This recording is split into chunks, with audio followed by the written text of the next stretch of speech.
예, 방금 말씀드린 대로 국회의원이 된 지 이제 3년 차가 지나지 않습니까?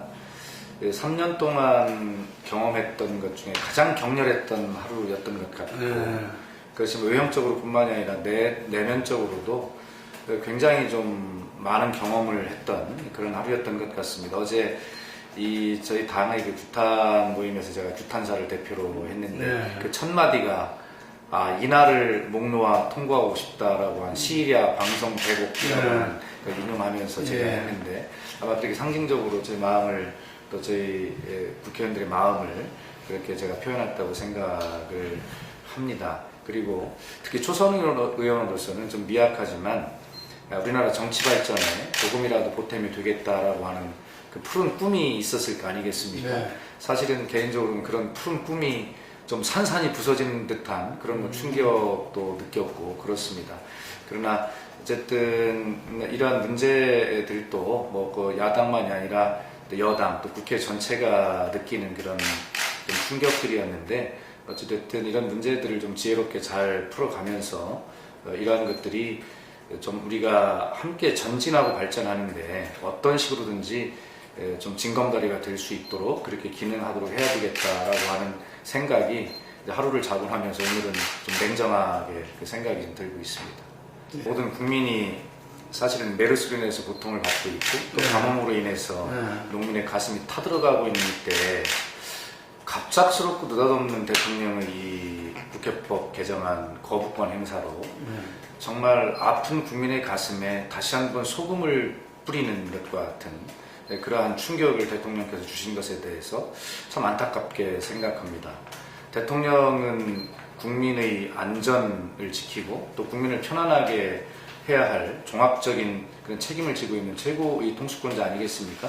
그런 분이 충분히 이런 전국의 그런 충격파를 국민에게 드리고 또 본질적으로 보면 우리나라 정치 문화가 됐든 모든 사회가 전반적으로 발전해야 되는데 어제의 대통령의 말씀 속에는 의회 민주주의를 전체적으로 부정하는 듯한 그러한 많은 가치와 이런 것들이 포함이 돼 있어서 충격적이었고 마치 국회가 청와대의 심기를 잘 살펴서 청와대가 하고자 하는 일에 무조건 손을 들어주는 거수비와 같은 역할을 하라고 하는 마치 유신시대 유정의 국회와 같은 그런 인식을 아직 대통령이 갖고 계신 거 아닌가라고 하는 그런 충격을 받고 있고 그것은 야당으로서뿐만 아니라 여당 국회의원들도 역시 마찬가지인 것을 오늘 아침에 여러 여당 의원들을 만나면서 확인할 수 있었다는 말씀을 드립니다.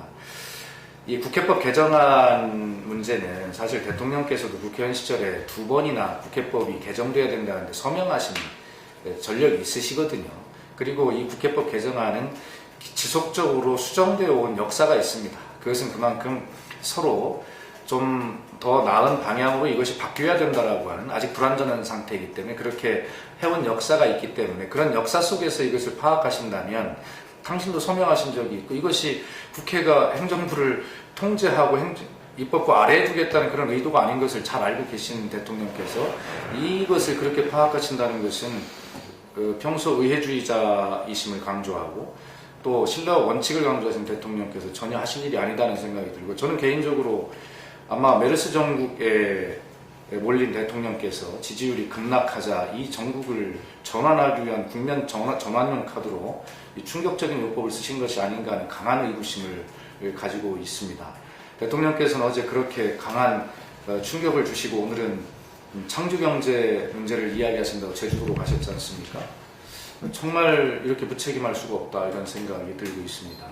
그래서 이 문제가 정말 저희들로서는 좀 충격스럽고 경악스럽다라고 밖에 이야기를 할 수 없고 또 대통령께서 말씀하시는 그런 모든 그 말씀의 그 형태가 사실 평소에 대통령답지 않게 품격을 완전히 잃은 표현들이 난무한다.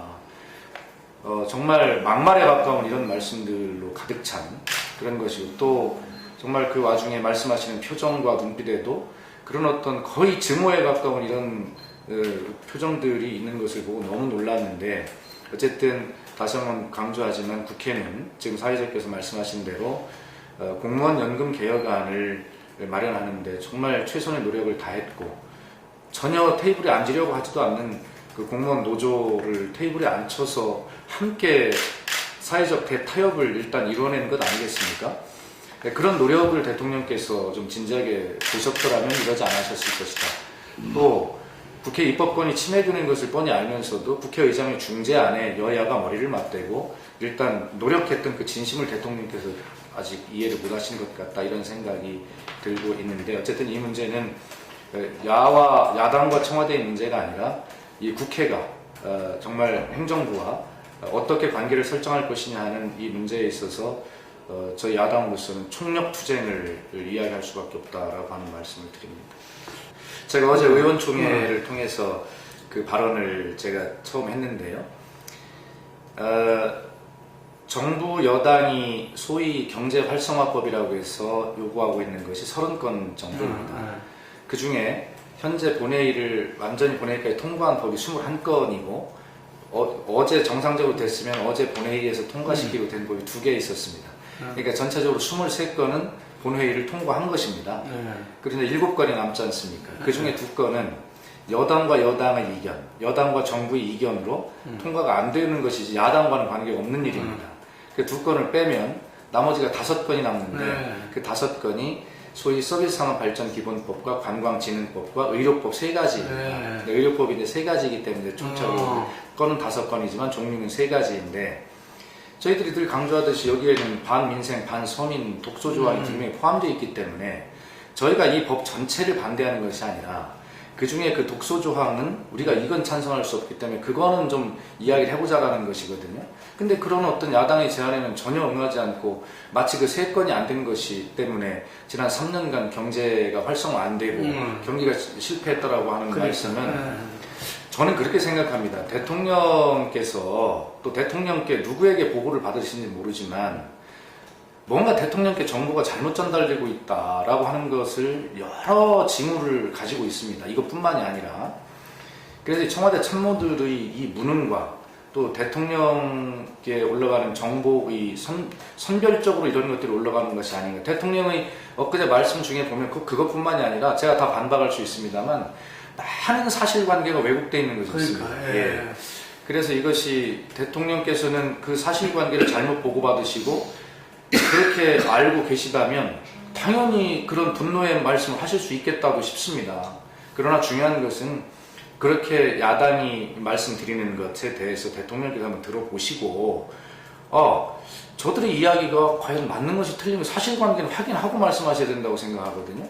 근데 어쨌든 그렇게 보면 이 경제 실패의 무능을 이게 보면 대통령께 마치 야당이 그런 경제 활성화법을 발목 잡기 때문에 통과를 못해서 경제 활성화를 못 시킨다라고 이게 경제 참모들이 거짓 보고를 하는 것이 아닌가 하는 인상을 지울 수가 없을 정도로 대통령께서 사실은 사실관계에 너무나 심각한 왜곡이 있다.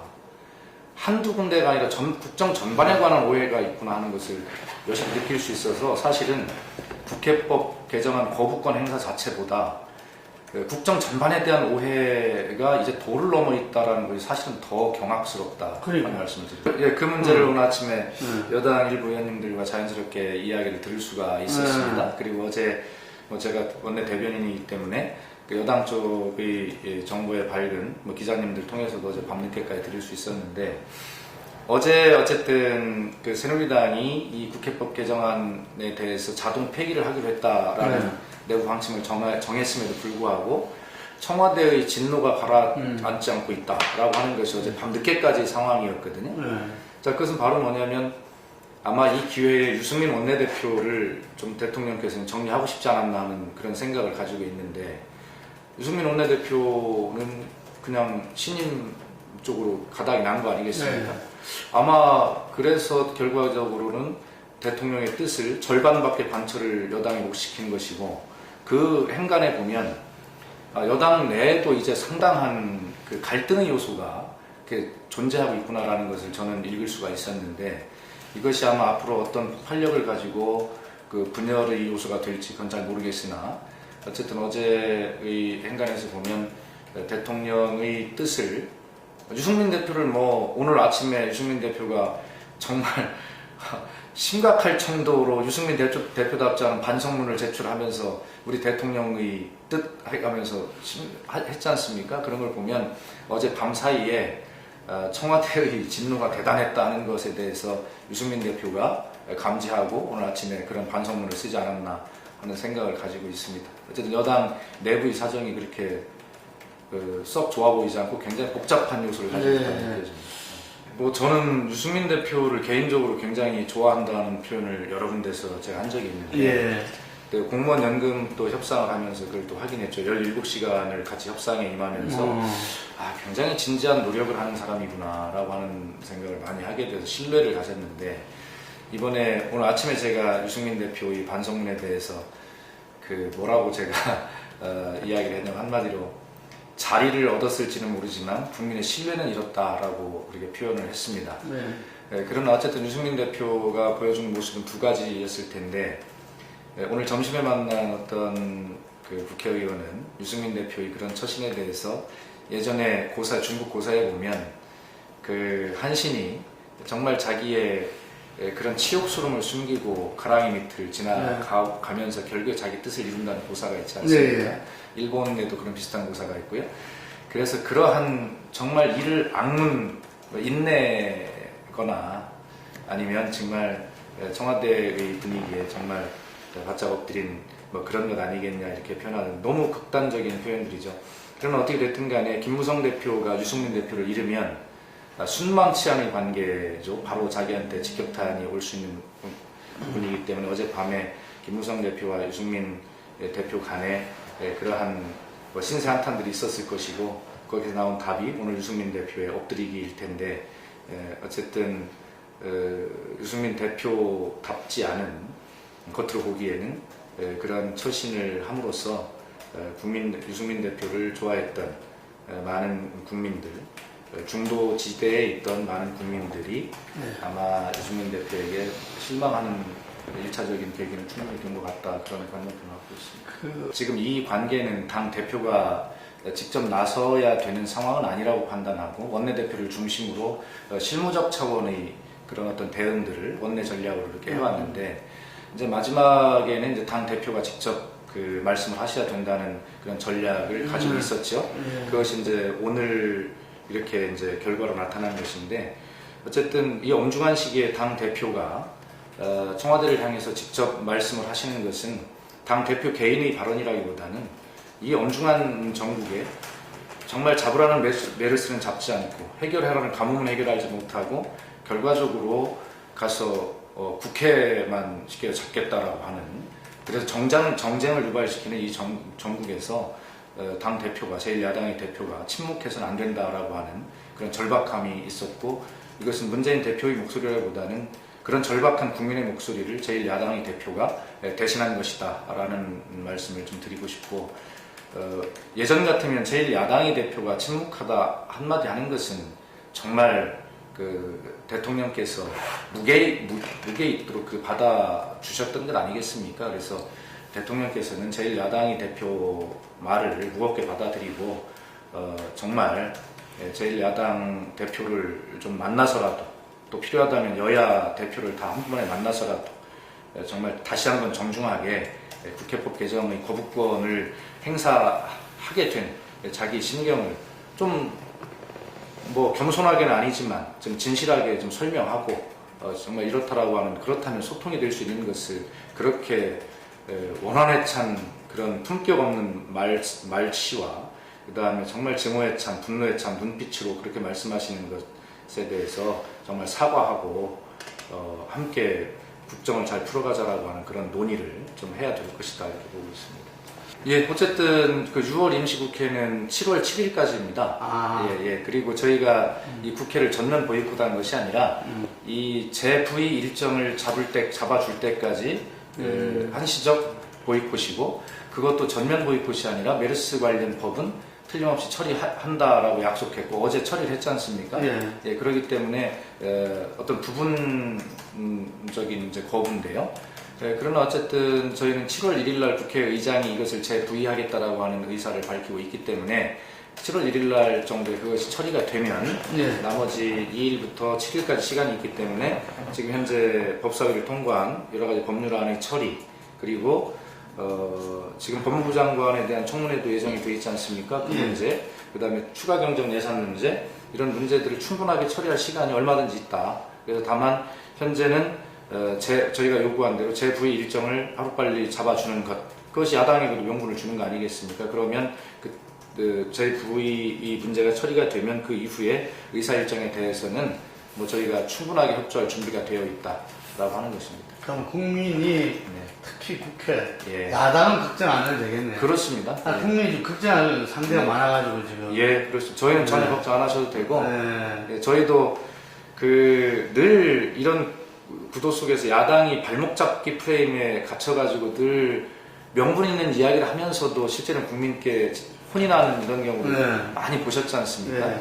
저희도 그런 것들에 대해서 명쾌한 논리를 가지고 전략을 가지고 해야 되겠다는 생각을 다 수립하고 있기 때문에 국민께서 전혀 야당 때문에 걱정하실 일은 없다 이렇게 단언적으로 말씀드립니다. 결과적으로 그렇다고 봐야죠. 이 국회 의사 일정에 문제가 생긴다면 결국에 새누리당 때문에 생긴 것이라고 보면 됩니다.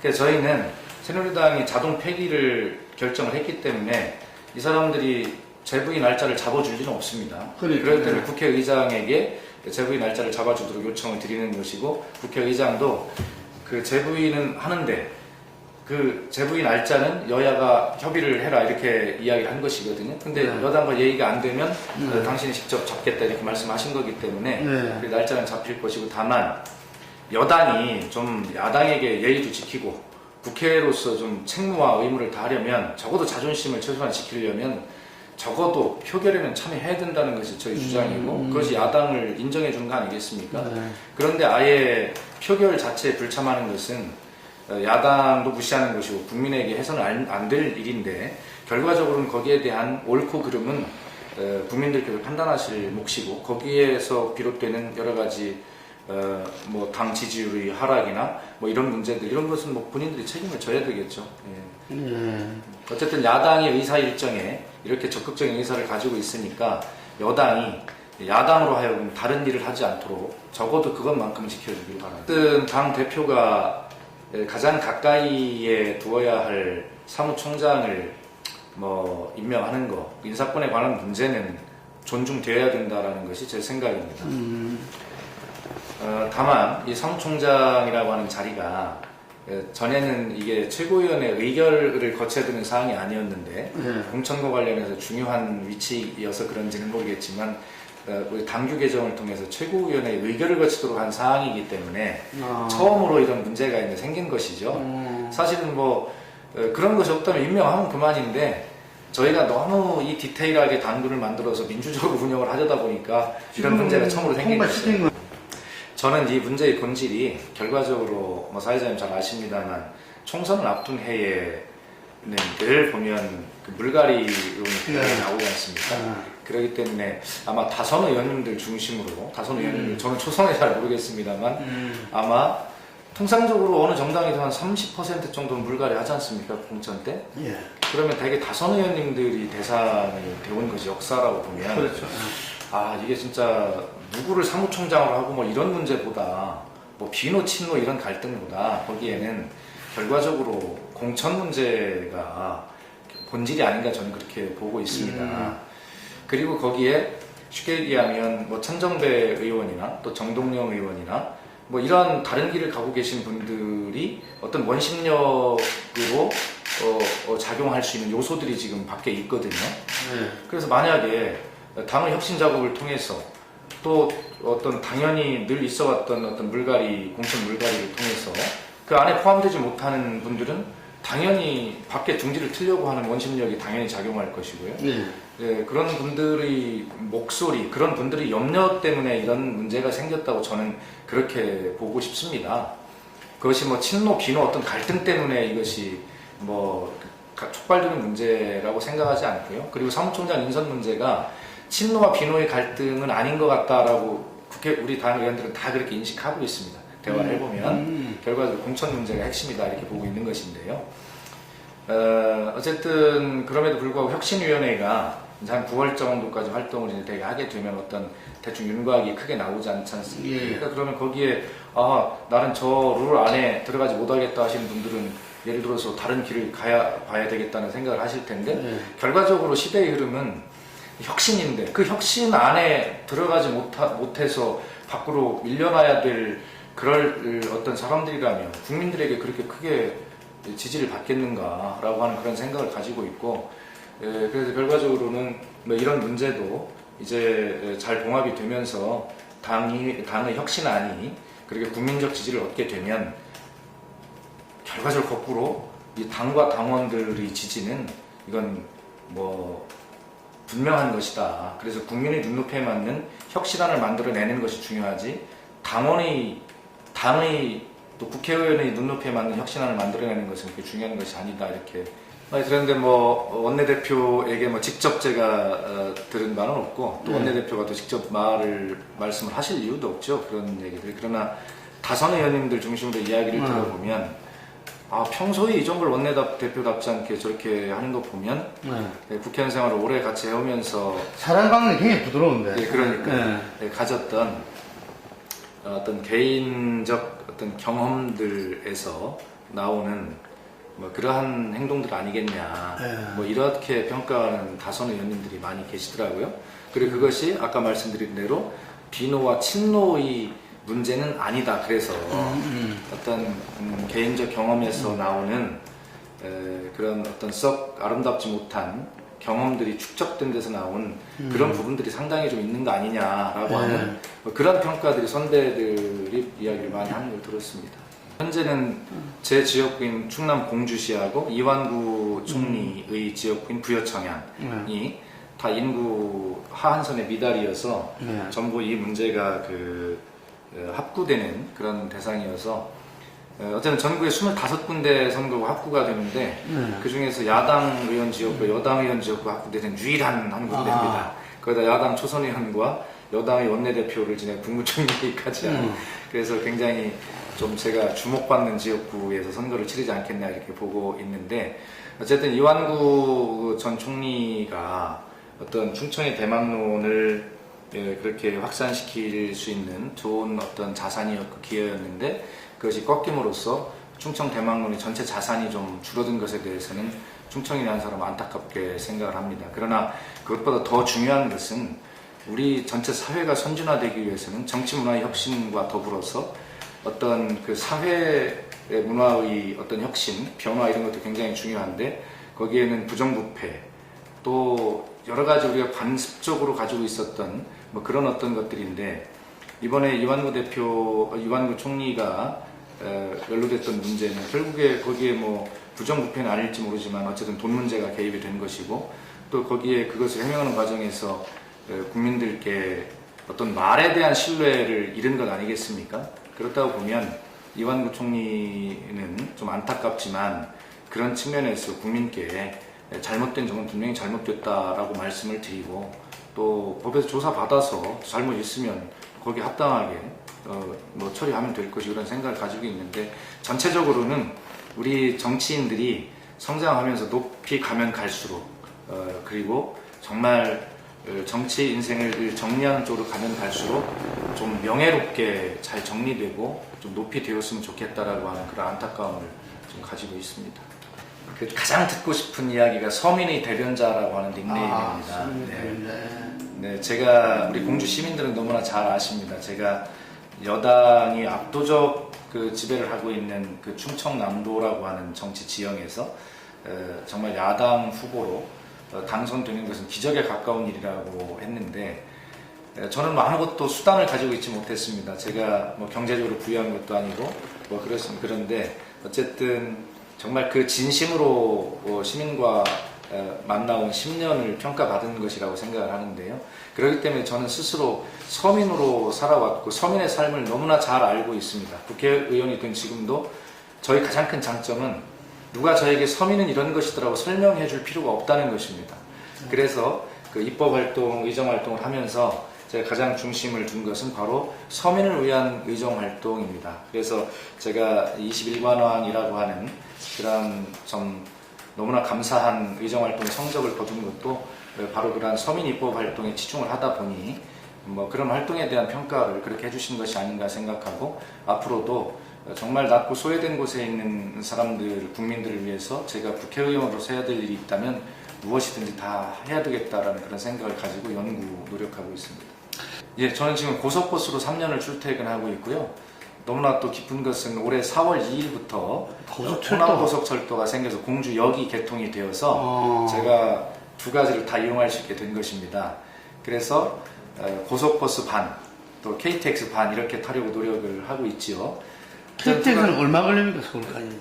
1시간, 용산역까지 1시간 걸립니다. 네. 그럼 대전하고 거의 차이가 없네요? 그렇습니다. 예.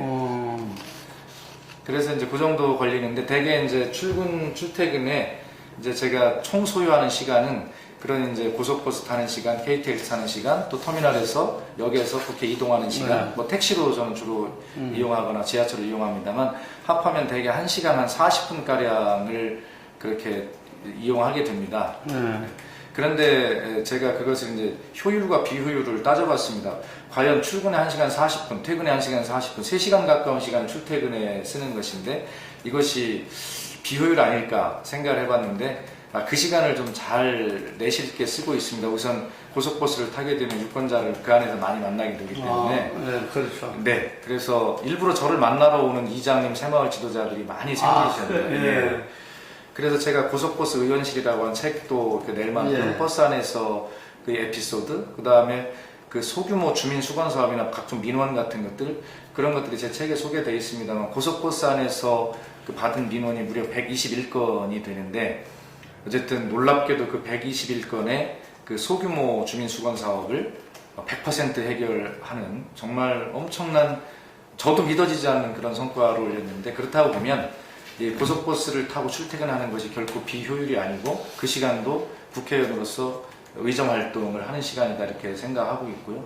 그래서 아주 그 시간이 날마다 기다려집니다.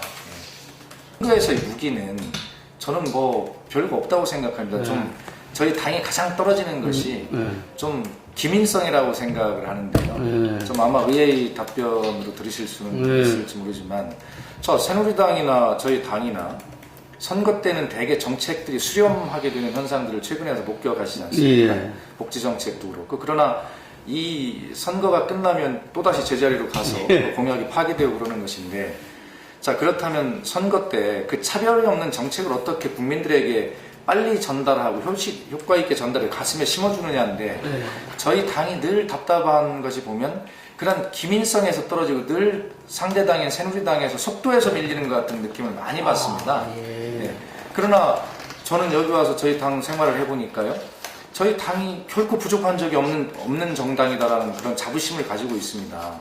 의원 개개인이 정말 소신과 신념에 가득 차 있는 그런 집단이고, 정말 당직자도 훌륭하고, 그런데 왜 선거를 질까라고 하는 것을 보면 그 아주 집중된 시간, 선거운동 기간이라고 하는 그 시간 동안에 국민 속으로 파고드는 속도가 너무 늦다라고 하는 것이 제가 내린 결론이고, 그것은 뭐 선거 공학적인 그런 어떤 측면도 있겠습니다만 어떤 그 정치 철학적인 측면도 그렇습니다. 우리 정치 철학을 한마디로 딱 정리해내는 그런 기민성, 기동성이 부족하다라고 하는 게 제 생각이고, 그래서 우리 당이 선거에서 승리할 수 있으려면 우리가 가지고 있는 큰 많은 열정과 노력, 그리고 흘리는 땀, 이런 것들을 그 제한된 집중된 선거운동 기간에 국민에게 한마디로 잘 표현할 수 있는, 우리 진심을 전달할 수 있는, 비전을 국민에게 심어줄 수 있는 그러한 홍보 전략이 저는 생명이다 그렇게 보고, 그게 가장 부족했다고 느끼고 있습니다.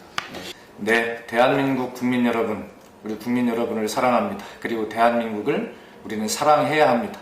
오늘 폴리뉴스와 함께 한 시간 정말 영광이었고 감사합니다. 폴리뉴스의 우리 독자 여러분, 또 가족 여러분께도 깊은 사랑의 또 축복의 인사를 전하고 싶습니다. 메르스 잘 극복해내고, 가뭄 잘 극복해내고, 우리 대한민국은 국민과 함께 이번 가을에도 풍성한 그런 결실을 이뤄낼 것이다, 그렇게 굳게 믿고 있습니다. 국민 여러분 힘내십시오. 응원합니다. 감사합니다.